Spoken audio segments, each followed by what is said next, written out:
Welcome back. I hope you're doing well. I'm going to be showing you how I make this feminine Yoni wash with boric acid.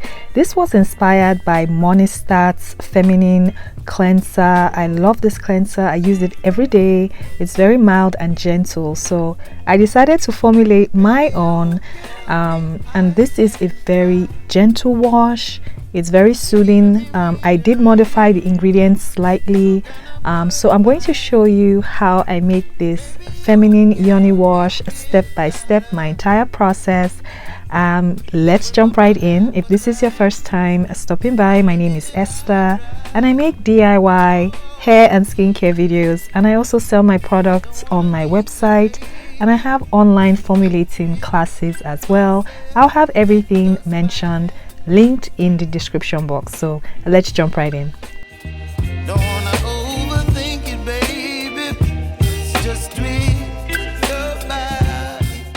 I'm getting started weighing out my ingredients. I'm using a scale, and this scale rounds out to 0.01 grams. It's very precise, and I have one linked in the description box.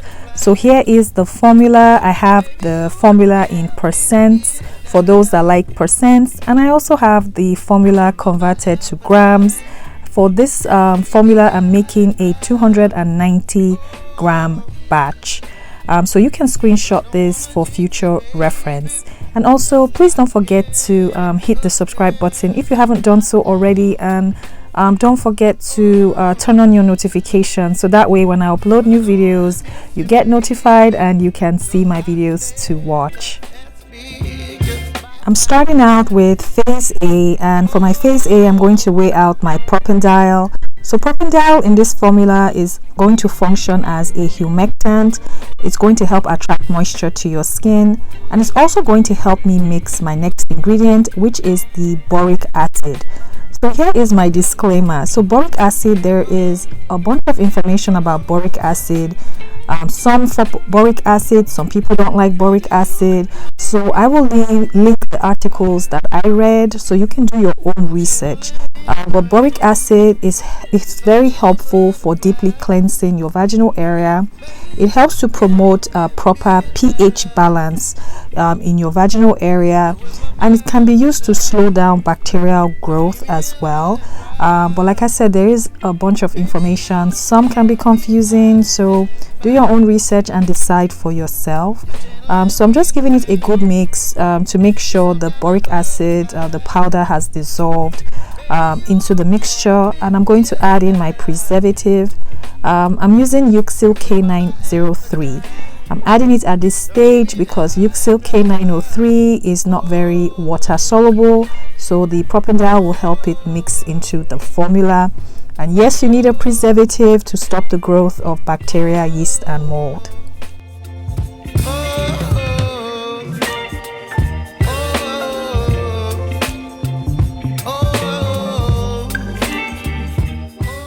After everything has been mixed in, I'm just going to set this aside, and I'm going to move on to my next phase. That's going to be my water phase, phase B, starting out with some distilled water.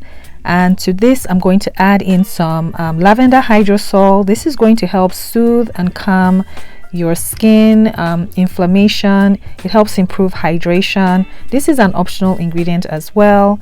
I'm adding in some sodium phytate. So this is a chelator, and it's going to help stabilize the formula. It's also going to help prevent discoloration. I'm also adding in some polyquatinum 7. If you don't have this is fine. You can leave this out. This helps to improve the skin feel.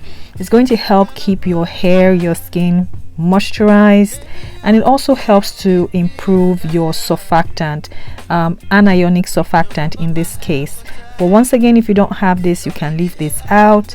And I'm also going to add in another humectant, which is sodium lactate. This is just going to help improve and boost hydration to your skin. If you don't have this is fine.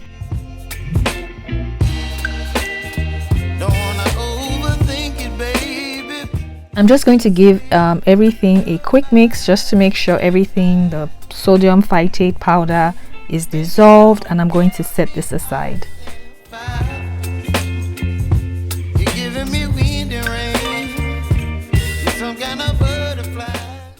For phase C, I'm using two surfactants. I'm using cocamidol propyl betaine, and I'm also going to be using foaming apple. You don't have to use both surfactants. You can use what you have. Since this is a feminine wash, you can use one surfactant and you should be fine.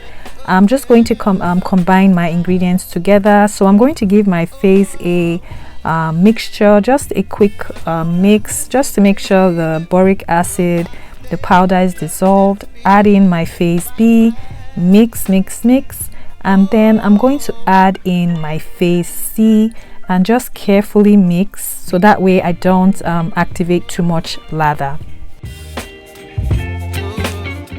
This is what the mixture is looking like. I'm going to go ahead and check the pH.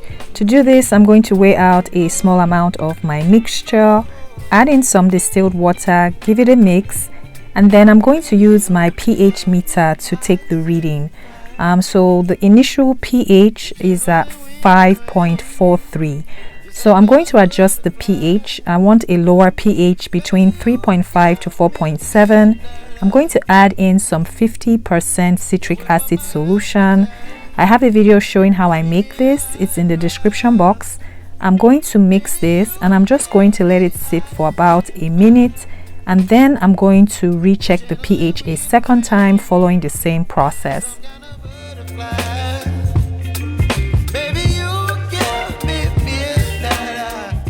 The pH is at 4.60, so you can leave it as is or you can adjust it some more if you want to do so, but mine is at 4.6.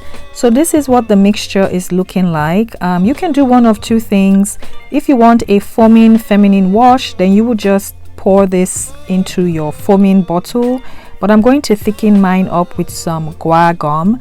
So guar gum, I'm just going to add this in, and I'm going to add in some propanediol to just mix up the guar gum, so that way the clumps and lumps would be dissolved in the propanediol.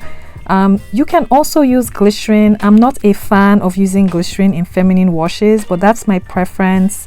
But you can use glycerin. I'm just adding my guar gum mixture, and I'm just going to give this a good mix into my feminine wash. I also use my mini whisk as well. I did get quite a bit of lather doing it this way. You can also use xanthan gum as well, but this is what it's looking like. I have quite a bit of foam and lather on the surface. So what I'm going to do is I'm just going to set this aside for the next 24 hours. I'm going to cover it up and I'll show you what it looks like the next day.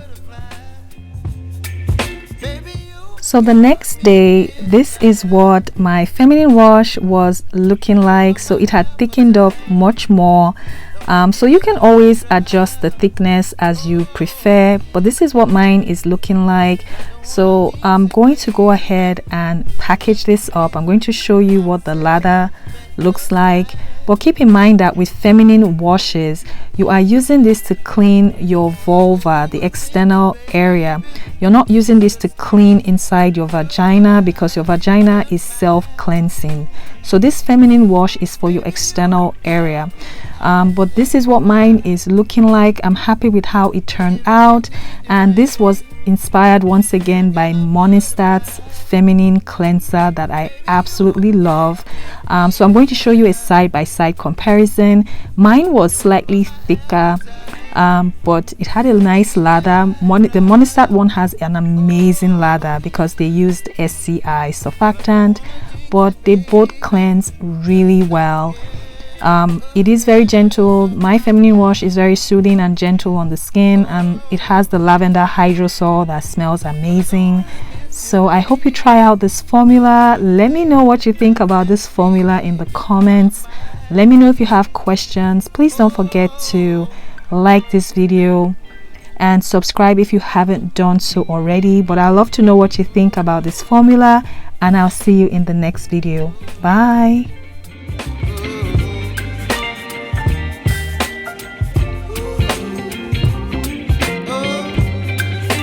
Oh,